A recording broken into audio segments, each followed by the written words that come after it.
You're tuned in to RX Radio. Yeah, can't go wrong with the countdown. It works every time.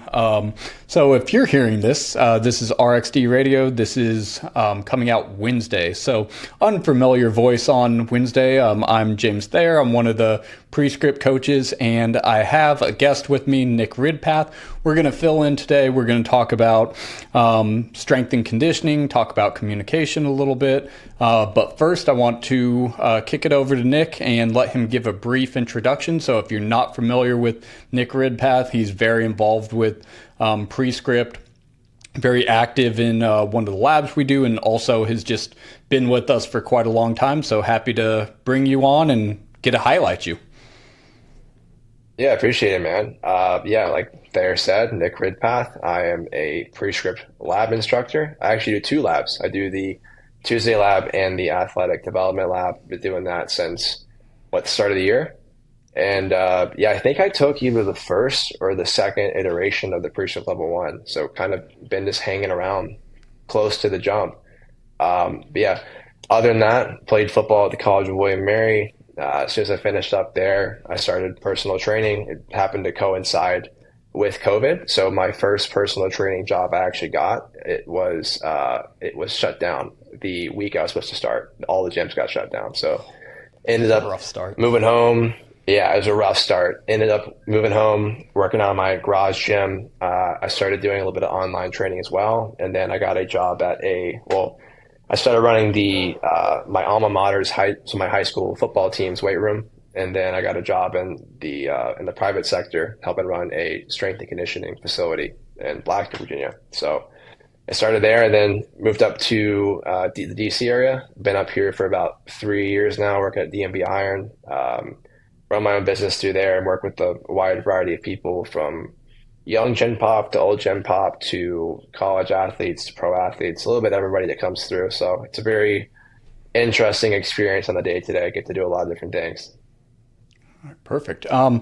With that, kind of want to go through a couple things that you mentioned and just kind of learn more about your path. So with you being a college athlete and eventually going into the S&C, starting at the high school level, did you know when you were playing that was the career field you wanted to go into, that you wanted to work with athletes, you wanted to be in strength and conditioning, or was that something you found afterwards? I know with my own experience, I hadn't really made that connection yet. It was only after I was done being an athlete that I started connecting that and thinking about what I've enjoyed over, at that point it was the last 8-10 years, what I wanted to do. And I've realized the constant was always the weight room throughout any of the sports, throughout that whole quote unquote fitness journey, but really discovering that was the constant in my life. And whenever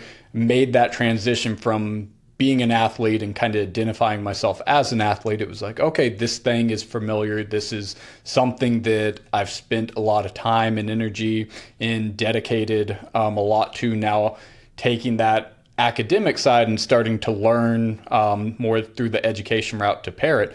But was that a similar experience for you, or did you know when you were still playing that that's a route you were interested in? Yes, I think I kind of knew.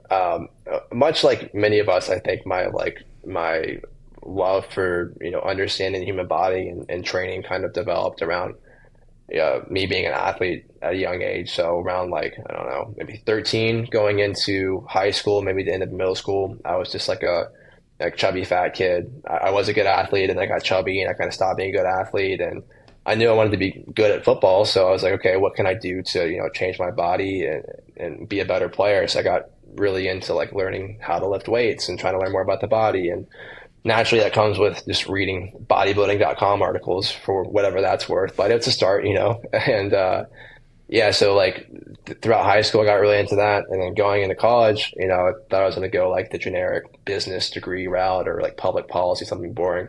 And I actually changed my major to kinesiology the last day that we're allowed to change or declare our major, which at the school I went to was the second semester of your sophomore year. So almost halfway through school, on the day that I had to declare, I was like, fuck it, I'm just going to change it on a whim. Like didn't tell my parents and tell my friends. I just like signed the paper and walked to the office and handed it in. And that semester, I mean, I had taken a lot of like kinesiology classes just for fun because I enjoyed it. And that semester, I had signed up for anatomy for fun, which people like made fun of me for because it's a really hard class. Like, why would you take a really hard class for an elective, and why anatomy? But so I think like subconsciously, I knew that I wanted to go that direction. And then finally, I was like, fuck it, I'm just gonna make this decision right now. And I did it. And then going off of that, I thought I wanted to go to PT school. So started doing all the stuff I needed to do for that. Started, taking all the classes, started interning in a clinic when I'd go home for like winter or summer break and getting some hours there. And then getting closer to the end of college when I knew I was graduating, I kind of like got like really more into like the training side of things. Like the PT got a bit like boring for me because most of the patients are more like regressed, obviously, like coming off of surgery. So you can't do as much like real training with them. It's more like, passive stuff. So I got more kind of into the training side of things, and I wanted like an excuse to talk myself into doing that. But it's kind of like a stigma around it of like, oh, you can't make any money, like you can't be successful being a personal trainer, which I think in the last 5 years, that kind of conversation has changed a lot. But at the time I was like, I'm not sure if I should do this or not. And then I could say, luckily, my grades weren't amazing, having gone to a hard academic school. And maybe I could have tried a little harder too, but none of the PT schools I wanted to go to accepted me. It's like, fuck it, okay. Now I have no choice but to start my training career. So I just started that way. And I think, yeah. What was it like from that transition from the university going into being a strength and conditioning coach at your alma mater? Was it a situation where you went in under somebody and were kind of running their system, or was it one where you kind of just got thrown to the wolves and trial by fire of trying to figure out, based on the knowledge you had in prior experience, how to utilize those skills and how to introduce training to the team? Yeah, it was literally just trial by fire. Like there was nobody else in charge really before me. Before me, I think the head football coach had been running it, and you know how that goes usually. So yeah, I guess I was the alternative. I got asked to do it, and I kind of just had to like step up and figure it out. And that's kind of something like, I don't know, I've enjoyed doing that like my entire career. Just like I say yes to everything, and I figured out along the way. And we were like a very small high school, so it wasn't like I'm going in and like running a high school football program with a school that's like 2,000 kids. Like my graduating class was like 110. It's like the school size, like 500 students maybe. So we may have had like 30 guys on the team. So in the grand scheme of things, not super hard. And then like just introducing them to training, there's lots of good influences out there in the social media space. And then by that point, I'd already started getting into the pre-script community. So I could start having some of those conversations, with some of you guys, like, hey, what should I do with this and that? And I think that's kind of like, honestly, that was a great start to my career, was just surrounding myself with you guys and having you guys as like a resource to use to figure out these questions.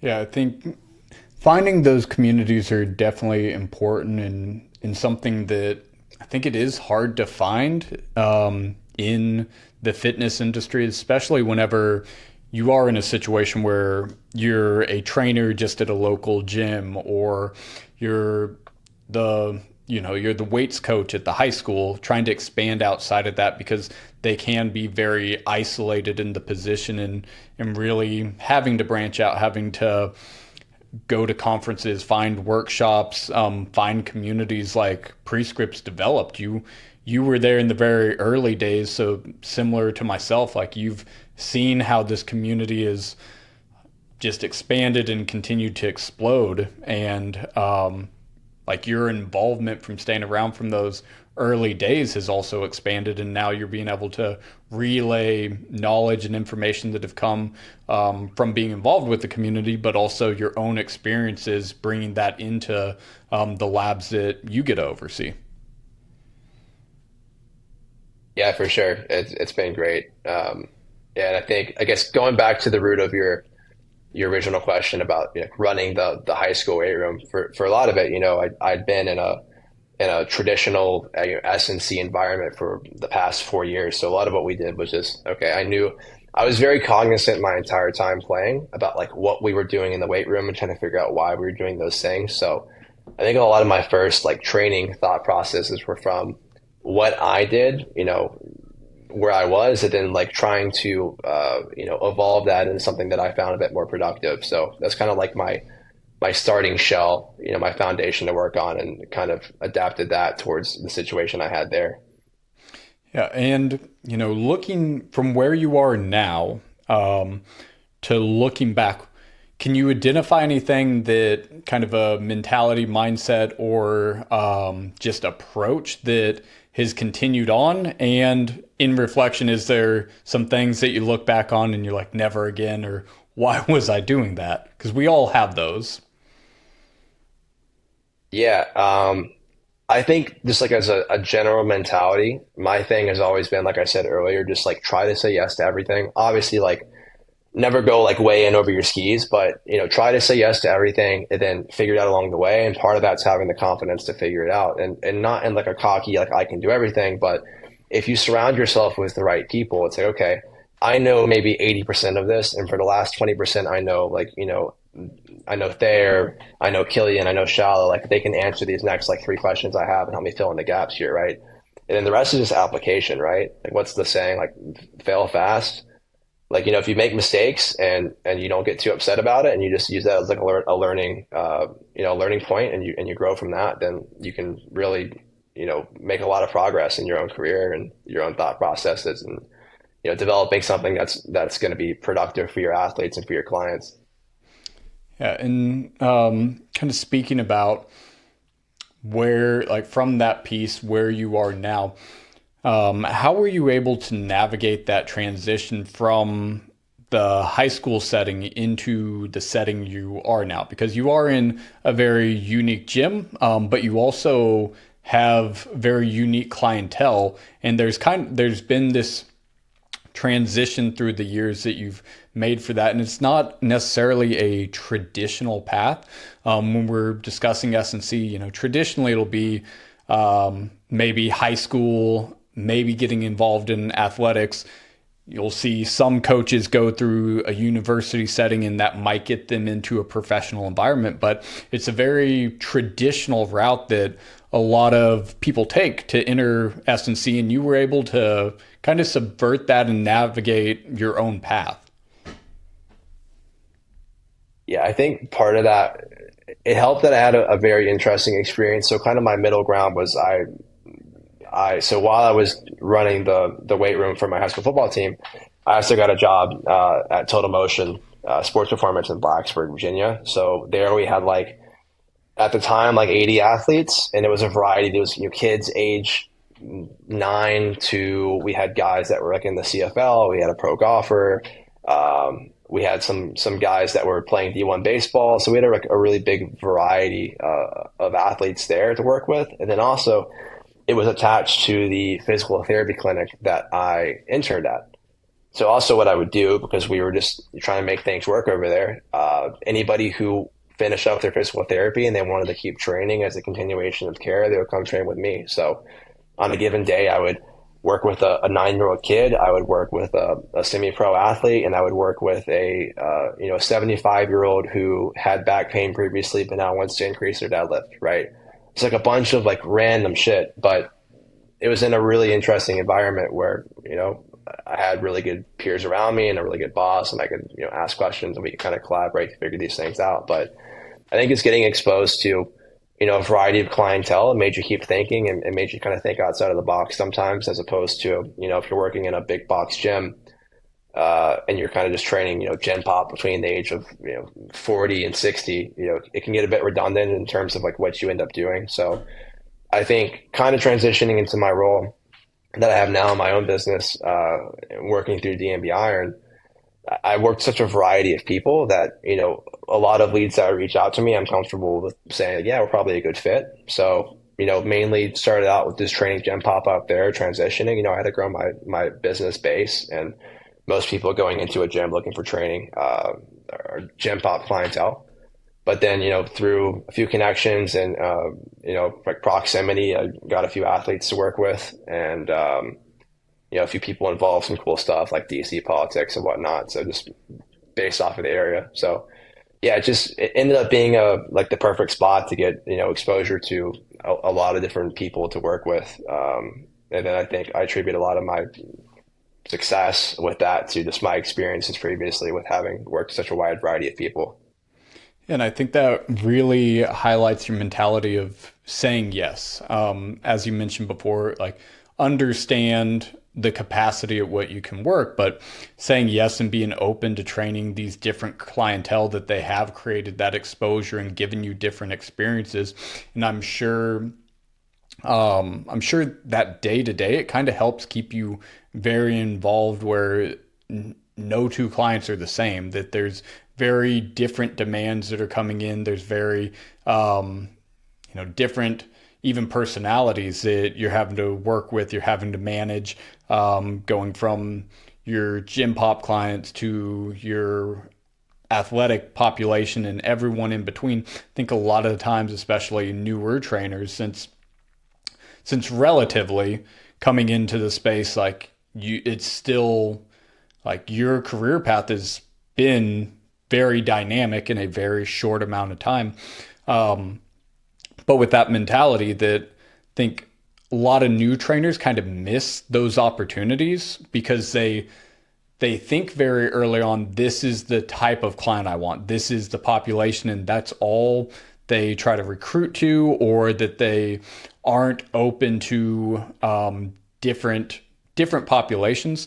So how do you think being open, saying yes, and allowing for that exposure has allowed you to become a great trainer that you are today? But also, like, would you advocate that for trainers getting into it, new trainers, or trainers even looking to kind of change up their current place and looking to expand their offerings or their clientele? Yeah, I mean, I think we all can, read the same textbooks and take the same courses. We can all take the Pursuit Level 1, but like what we're going to get the most out of is actually applying that. And I think the wider variety of clients that and kind of cases that we get to apply that to, the more we're actually going to learn and solidify like learning of those, or I guess application of those principles, right? So I think if anything, saying yes to a wider array of opportunities just helps build your skill set because you've learned how to apply it in many different ways. And you'll realize there's a lot of overlap to all of this, but then you kind of gain self confidence. Like, okay, I understand why I'm doing what I'm doing, and I understand how I can use this to help a variety of people. As far as like saying yes to everything, maybe that's not always a good idea. Like, there's always going to be clients that if you say yes to them, they could treat you like dog shit, or you could be, way in over your head on saying yes to something that you're just entirely not comfortable with. Especially like a lot of people come in the gym and they have like, nicks and bruises and, pain. And as trainers, our job is not to treat anything or to solve pain, but, we can design a training program and hopefully make sure someone stays out of pain while they're with us. And I think if you're not comfortable working with somebody who's in pain, and like that's something where maybe you don't say yes to just because you're not comfortable with dealing with that. So obviously, like we're talking about like a smaller, a very small amount of like specific cases here, but generally speaking, like if you get opportunities, say yes to them because it's going to grow your skill set faster. Yeah, I think that's a really good mentality to have, and it's great to hear it from a trainer such as yourself because again, there are a lot of people in our space that are isolated, that are kind of, they're just in their gym, they're just in like the town they're in, but they're not, might not be that network, there might not be the ability to connect with people. And I think that's something that Prescript has done really well in building out that community, in having the labs. So I wanted to kind of transition a little bit to your ability to communicate with not only athletes, but other coaches. And I think one of the avenues that you see that in is through those labs that you oversee throughout the week. So could you speak a little bit more about those, and anybody in the Prescript community that's not aware of it? maybe something to think about if you don't regularly attend the labs, that it's not just for PSL1, because I think a lot of us get introduced to it in PSL1 and then kind of move on past that because we finished PSL1. But the labs that you oversee with the athletic focused one and the Tuesday lab, both of those are they evolve quite a bit. With Tuesday, it does have the intake of people currently in L1, but we have a lot of alumni that continue to attend those, and the athletic one being new, there's a whole new realm of discussions going on. Yeah, there's definitely a lot of interesting discussions going on in both of them. And honestly, some weeks the Tuesday discussions carry over to the Thursdays, and the Thursdays carry over to the Tuesdays because you'll see a lot of the same people in both labs. But I think the labs are really good for a few things. I think one, it's great for solidifying learning. You can listen to yourself or Shala or Killian, whoever's teaching any of the courses. You can listen to them for an hour and take good notes and whatever. But like, still, like, that's not like the application side of things, right? So I think it's almost like a middle ground between like learning in a lecture and actually getting application hands on. Is having a discussion about it and kind of walking through some case studies. So a lot of it is coaches asking like solidifying questions and stuff that they heard in lectures, but probably more so it's questions about their own training, it's questions about their own clients, and we go through a lot of case studies. So talking about a lot of the principles that we go over in the courses, but putting that to an exact case, like, hey, this person is having this issue, I'm having this issue in my training, how can I solve it? And we kind of have a general discussion around helping somebody solve that problem. And it's not just me giving an answer, right? It's like a round table discussion. So I might give input, and then we might get 2 or 3 other perspectives from a different coach from around the world who has a different, viewpoint on that, or has a different background in training, so they can give you, better perspective to make your own decisions and now move it into application, actually get in the gym with yourself or get in the gym with your client and then try it out. And then next week, come back and report and give us feedback. Yeah, the application piece is, I think, something that all of us as prescript coaches that we advocate for, because we've seen the benefit of it. We've seen how well taking that information, introducing it, and figuring out, like, given the situation, how it works here, how you might have to adjust, and how you might have to alter how we're applying that information. But at the end of the day, utilizing a principles-based approach allows you that autonomy to adjust and move, and it doesn't necessarily have a system that's going to fail or going to break down whenever it doesn't match exactly as the example given, but you can take that application and to better understand it for your own situation. With you coaching a variety of clients in working from kind of across the board of what a trainer, what a coach might work with, are there certain clientele or certain situations that like you've been able to see that application and been able to like solve some problems, or even being able to take your experiences and bring them into labs, lectures, education sessions?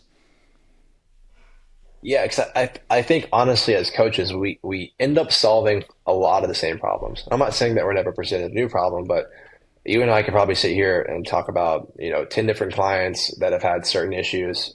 Like, for example, the last 10 clients we've had that had some sort of issue we had to solve, right? And we could probably find some sort of overlap in all 10 of those, right?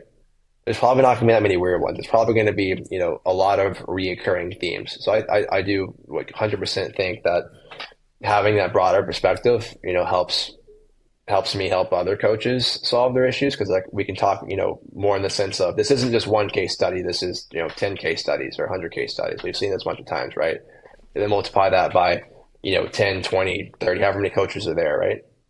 So I think for sure in that regard. Yeah, that's awesome to hear. And you bring up a great point that it's not always taught like that. It's not always taught that, hey, here's some overlapping issues. Here's some compensation patterns. Here's some things that we're hearing, or commonalities that we're seeing that is going to translate across your clients, my clients, across these sports that we can start integrating and incorporate. I know with you working in an athletic, we're with athletes, that sometimes there's a misconception that athletes need all these very complex, weird exercises that, might have been influenced by the internet or social media, that they need such a task specific thing that nobody else is doing, and like that's the key to why they're great. But you having that firsthand experience with athletes, that's not the case. That a lot of times whenever we strip it down, yes, there are specific things that this athlete needs, but it's oftentimes not the weird things on the internet that are getting, are loud, that it's kind of more quiet interventions, or even cues or positions that we're creating in athletic populations. Yeah, no, for sure. 9 times out of 10, if not more, the solution to a lot of the problems we're trying to find with athletes ends up being like very simple. And I don't want to overgeneralize that, but for example, kid I work with comes in, coach says he needs better pad level, right? Doesn't move well through the hips. What do you think when you hear that? Doesn't move well through the hips. Okay, probably can't hinge for shit, right? Probably can't also move laterally through the hips for shit. So what do we do? Okay, maybe something passive. We do a couch stretch, we do a landmine lateral lunge, and we do a med ball B stance RDL with a 10-pound med ball. That's just a little giant set, right? For hip mobility, for bringing awareness around how to use the hips better, whatever it is. The kid doesn't actually lack the ability to do it. They just lack the awareness to consistently get into that position. So we're talking about, 6'2", 240 great athlete shaking, doing a 10-pound med ball B stance already. Like it's one of the hardest things I've ever seen him do. Very simple, right? We call it a simple exercise. Right. So that's like a lot of the solutions. And we ended up, even when we were down at HOA working with those combine guys, we did a lot of like stuff that might look a little bit more flashy, that was a bit more specific towards getting them better at sprinting, because our work in the weight room there was supplemental to their field work, right? Arguably for the combine, the most important part of their training was being fast and running a fast 40 so they could get paid. It wasn't being good in the weight room. So, on occasion we'd have some maybe some more of the flashy stuff. But for the most part, even for them, most of our work was very simple stuff, like jumping and lifting some heavy stuff and doing some basic patterns.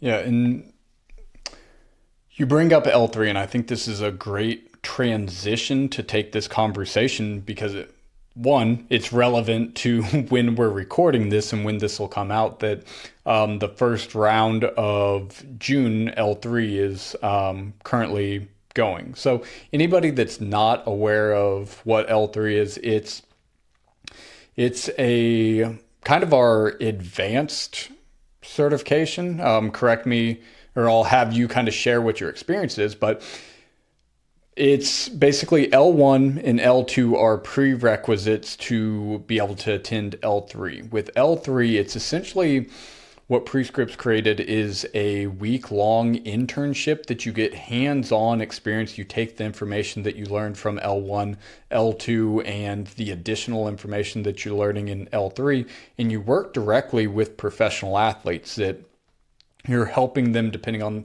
which one you go to, prepare for the combines, get ready for the draft, get ready for to go into summer training, or get ready to go into the season. But it's something very unique that Prescript has rolled out this year, of bringing in our coaches and kind of continuing that education, but really emphasizing the application, the hands-on, the real-time learning and decision-making of working one-on-one with athletes, of in very small group, intimate settings that you get paired up, getting to directly work with athletes. You're working in a great facility, HOA. You're getting to network with Prescript coaches. You're getting network with all the guys at HOA with Yo. So could you speak to kind of your experience going into that, what you've learned from it, what you've been able to take from it? Yeah, I think to put the L3 into words, I think when we go through the level 1, level 2, that's very much the textbook, the learning the base principles, getting those solidified. But the L3, I would say, is really just the application portion of it, right? Right. It's getting hands on and being able to make sure we can actually put all these things that we learned to use, and not just that, but also there's a lot that goes in on the communication side of things, right? Like none of these athletes know who you are. None of them owe you shit. And a lot of them even have like poor relationships with strength coaches because they've had negative, strength coaches at their colleges or just in the past that have made them do a lot of shit that is not necessarily beneficial, to their improvement. So I think you have to be able to earn their trust pretty quickly. And part of that's being able to make fast decisions. And a lot of them will even ask you why are they doing what they're doing? Usually, like a lot of athletes can be like, not so involved in understanding what their training is, but a lot of them will fucking ask you. If you don't have a quick answer, they're not going to trust you. So I think there's a lot to be said about, being able to create a relationship fast, whatever that's worth, but just earning trust, right? Getting them to buy into what you're doing, because if they're not going to buy into what you're doing, then, what are we here for? Yeah, trust is a huge factor of it, especially it's such a small, tight window that it's very, very fast paced. You have basically your day is scripted out. The majority of your day, hey, here's the itinerary. Here's where we're following it. Like you're just going into it that it's here, it's here, it's here. We have things planned out. So having to adapt with that, I think something that both of us have probably heard quite a bit was, how do you prepare for L3? How do you prepare to try to develop that trust? What are some communication pieces that somebody could think about or could work on? And then on the application and exercise things, is there any advice that you could give to help somebody in preparation for taking L3 down the line? Yeah, I think from a training standpoint, I think just understanding basic progressions and regressions, understanding in training what box are you trying to check, and then understanding a few different ways to check that box.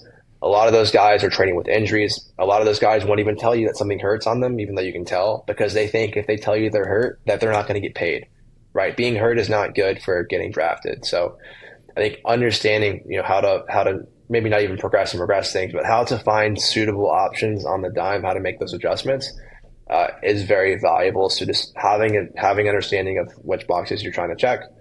What are a few different ways to do that? That's one. I think two is understanding that you're still providing a service, right? Like these guys are getting ready to get paid a lot of money. So, treat them as if they're one of your clients or as if they're just important people, right?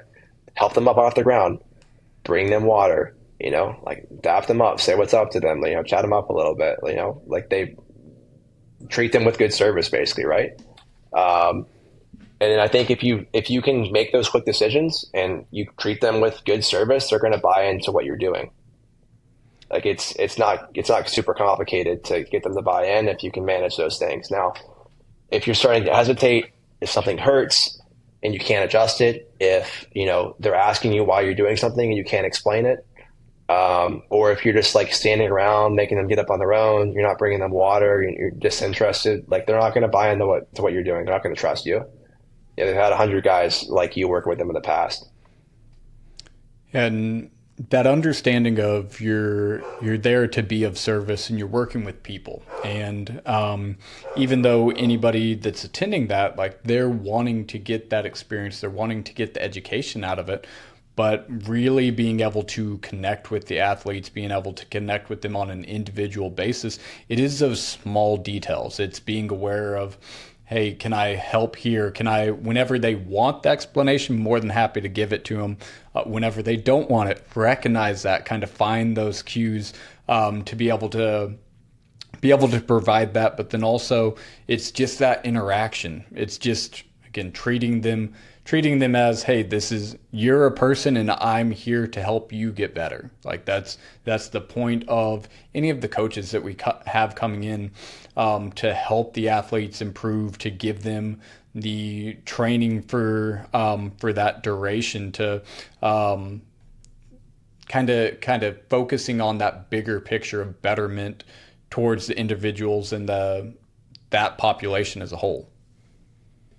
Yeah, kind of I guess a segue from that, talking about the bigger picture. One of the big takeaways I had from it was, I'm not a big track and field guy, right? I'm not coaching a lot of athletes how to run a 4.40 and broad jump 12 feet or whatever ridiculous shit they want to do. So like for me, I was just on the field because basically how the day was kind of laid out for those who aren't aware of kind of the format is we start the day on the track. Most days we're on the field doing field work. So whatever, acceleration, velocity, whatever agility stuff they want to do on that day, sprint mechanics, whatever, that's on the field. There's a break, and then we go in the weight room. And for the first iteration, it's all combine guys. I've already said that, but it's going to be different right now, what they're doing now. But anyways, understanding the weight room is supplemental to what they're doing on the field, right? We're not caring about football per se right now. We're caring about helping them run fast, and then also if they're dealing with injuries, helping them feel good because we don't want them to be hurt, right, going into a combine. So it's kind of understanding everything we do in the weight room, we need to be able to relate to them if they do ask, how is that helping them get faster or get better at certain drills? Because a lot of them are super stressed, right? I'd say almost all of them are super stressed. It's a big turning point in their lives. So being a sponge on the field and like picking up on some of the stuff that like Yo or Killian they're teaching to these guys. Now when we go into the weight room, we have some autonomy with the programming that we're going to do, but making sure we can identify, certain people's weak points and then help reinforce positions they need to get better in the weight room, and then tell them, hey, when Yo or Killian told you need to do this better on the field, like this is why we're doing this position here.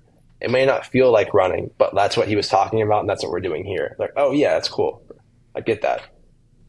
Yeah, and being able to translate that information to, being able to meet the individual where they are to help them understand why they're doing that, why it's going to benefit them, why it can create longevity in their career. I think with a lot of these athletes, that's what we're looking at is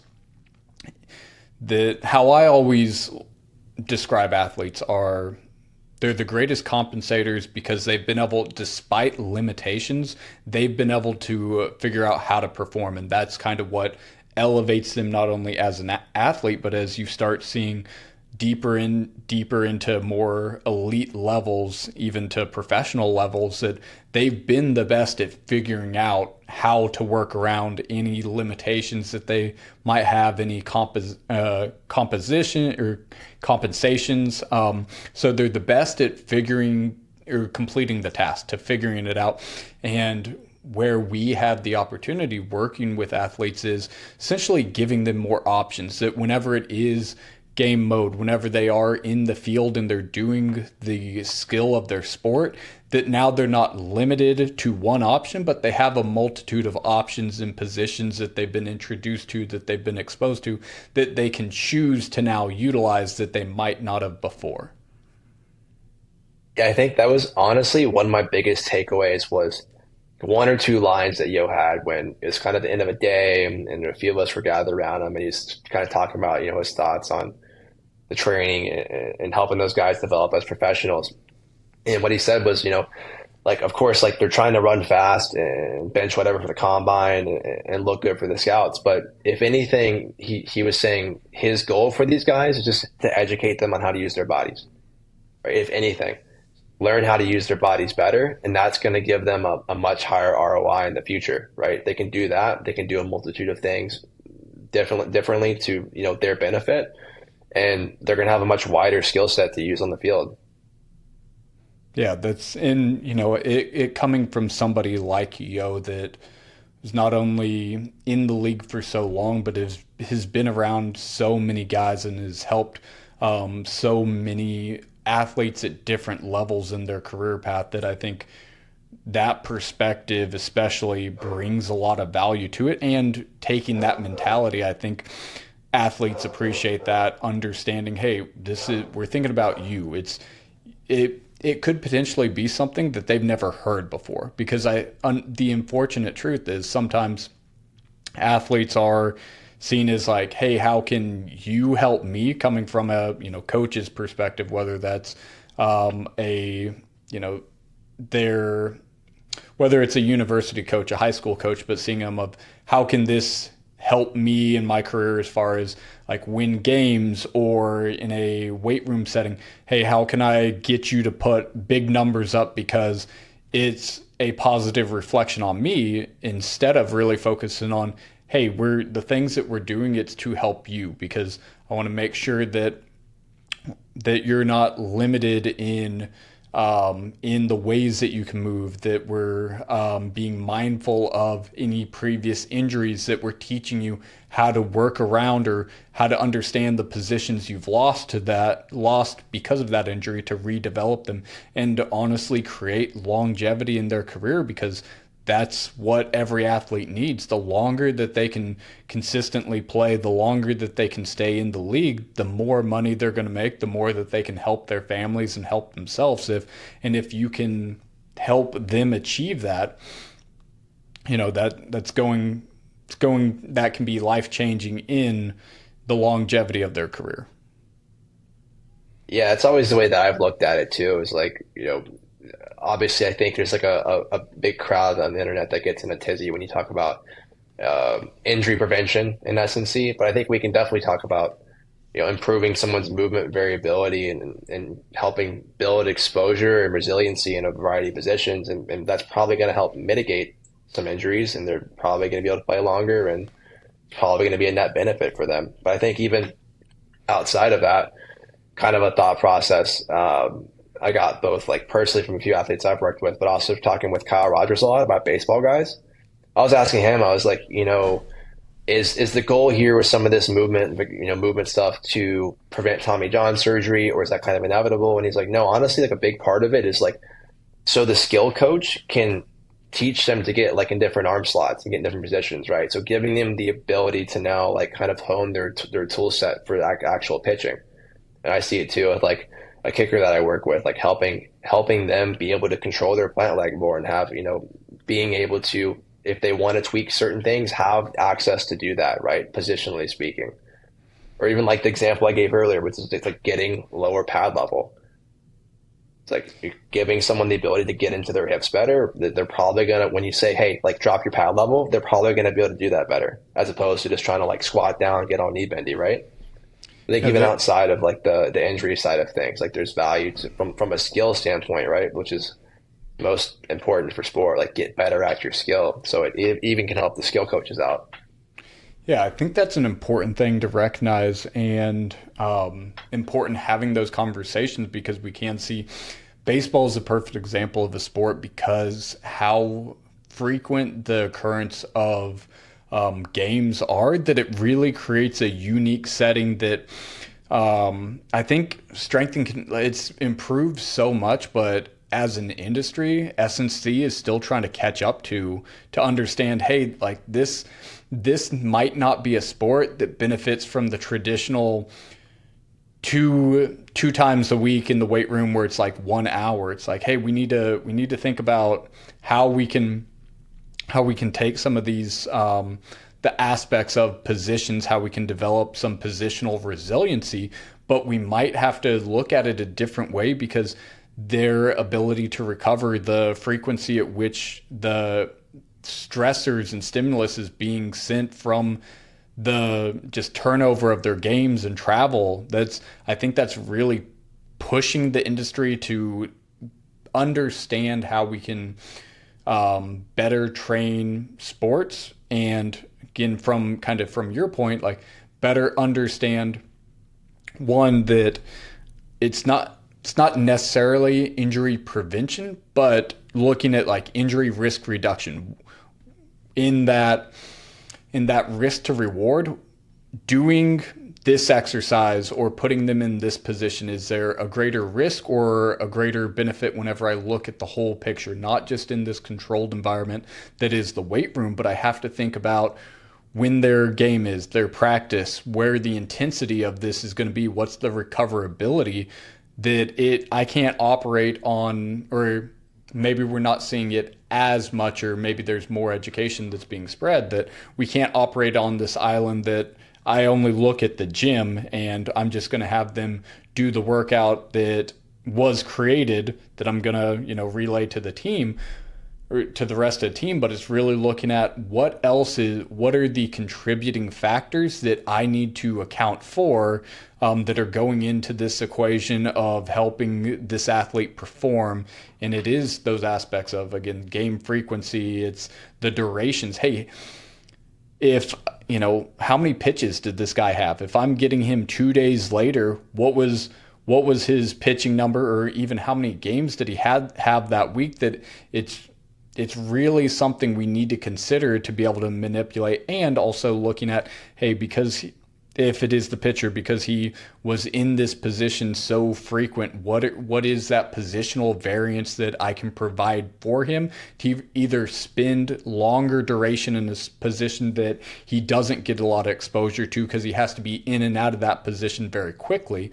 Like a lot of overhead athletes, we look at that it's full force production whenever they get overhead, but the duration that they spend in that, if we can create that positional resilience or capacity through a lower means where it might not have to be a direct load on that, but it's that position that then we can look at how we're creating that stimulus.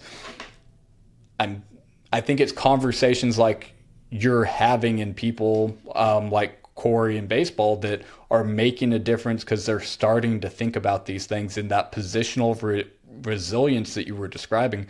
I think that it's a very important conversation to have, especially in an athletic setting. Yeah, like you mentioned, I think it's trending up. I think a lot more people are getting more thoughtful about that, more creative. Like you mentioned Corey Schlesinger, Yeah. like his like microdosing model is great. And I think if we look at, honestly, you can apply the same kind of idea to a variety of sports. But if we just think about, what boxes do we want an athlete to check off during the week? And then what boxes are being checked off from sport? And then we're going to have, less thinking in regards to what we actually need to do in the weight room. And I think where a lot of people have a hard time kind of accepting that is we want to feel like the weight room is like super important for the athletes and that they need to be in with us and they need to do, all this shit in the weight room. It's like when in reality, like, no, like sport, depending on the sport, and most sports are very physically demanding, and we're going to be getting a lot of the stimulus that we want to get in the weight room, usually in the off season, from sport. So now we probably don't need to touch that as much in the weight room, and we can probably figure out just by process of elimination, looking at the sport and even looking at the individual player, what are they missing from sport, and then we can complement that in the weight room. And I think you mentioned earlier you were playing around with some like higher frequency stuff. Like I guess shorter duration, higher frequency. Yeah.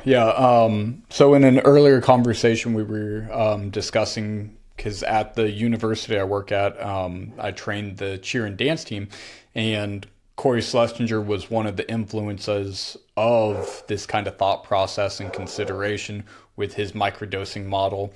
But if we're looking at what options do we have available? The traditional S&C is 1 to maybe 3 times a week where you get an hour in the weight room, and it's very compound movement heavy. It's anybody that's played sports. It's, bigger, faster, stronger continues still today with a lot of programs. But in that mindset of these additional factors that we need to consider that is in the equation of stimulus, stress, fatigue management, recovery for athletic populations. If we're stepping outside of that because of those limitations or because of other considerations, where we can create greater frequency through lower volume. So instead of maybe 2 days a week for an hour, can I look at, hey, can I expand that to 3 or 4 days at maybe 15 to 20 minute intervals?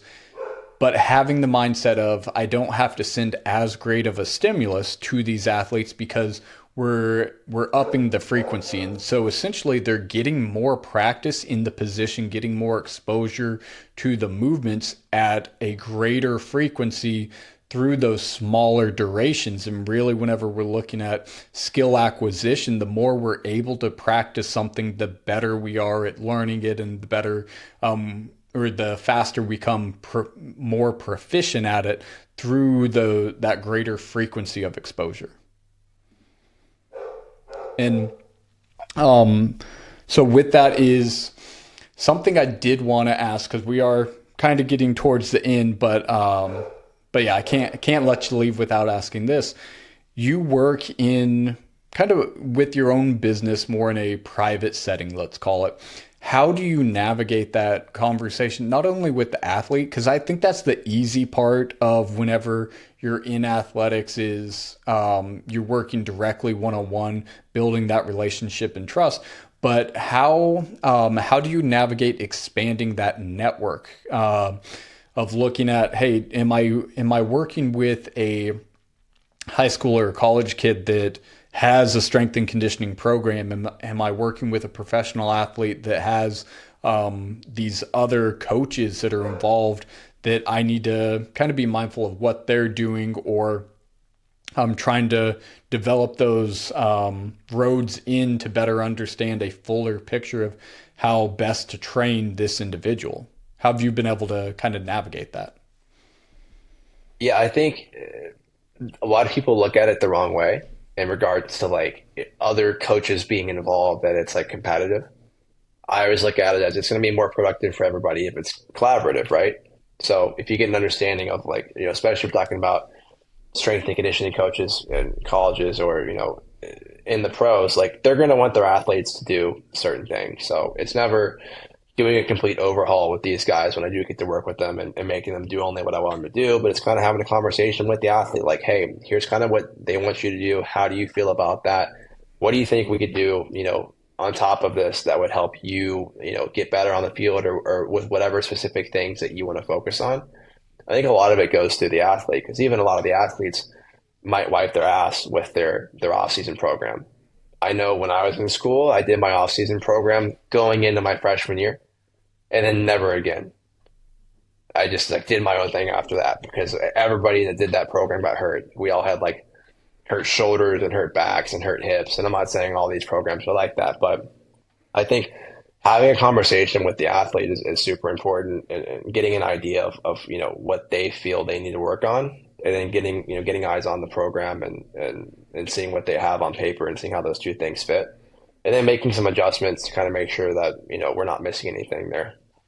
I'm kind of laughing to myself, because I think if whatever level of athletics that you participated in, I think all of us have that story of like this one workout that I remember, and especially now that you're in the position that you're like, I would never do that. I would never give that to a team. I would never give that to an individual. Is there any specific workout or training style that still sticks with you that you just reflect on and you're like, I absolutely hated it, or half the guys that did it got hurt? Why did we do that?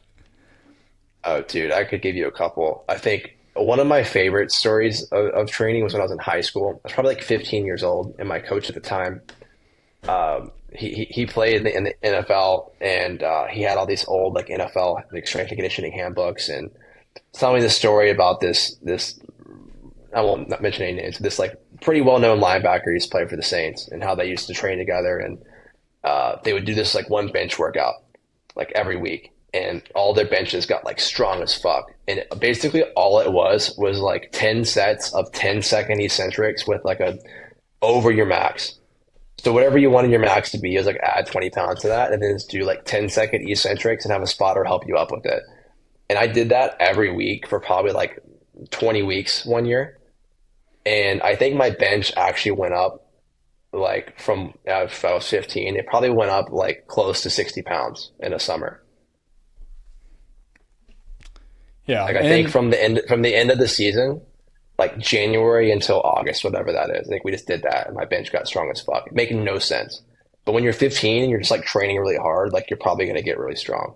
Oh yeah, you can like I can't believe I didn't get hurt, honestly.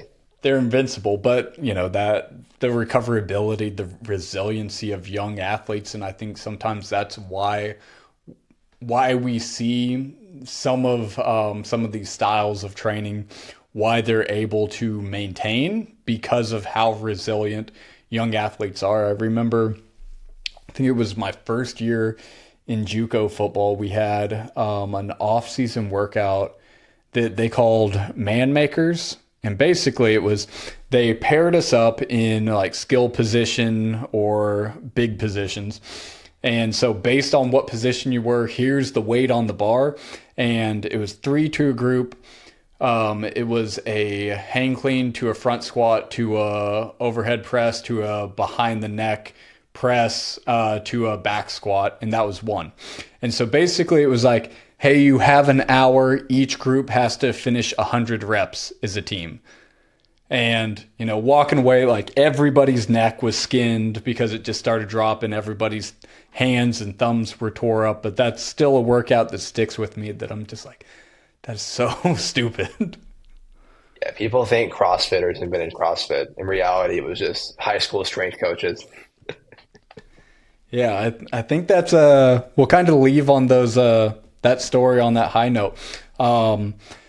But yeah, I appreciate you coming on. I appreciate you sharing your experience. I'm glad we got the opportunity to get you on to the podcast, and anybody that doesn't know you, get some exposure to that. If you're listening to this, definitely would recommend reaching out, have a conversation with Nick, whether it's with an athletic population, whether it's Gen Pop, or even just his experience in navigating the fitness industry, because you've been, if you don't say it, I'll say it, you've been very successful in your ability to navigate it. And I think you have a lot of good information and experience that you can share with people. And also, again, anybody that's involved with Prescript, go to either of your labs, that they're going to get a ton of value, a ton of information from jumping on for an hour, getting to ask questions, getting to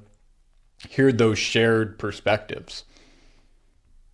Yeah, I appreciate that, man. Yeah, come to the labs, have some conversations, chat me up in the DMs. Anything I can help with, I'm always happy to help.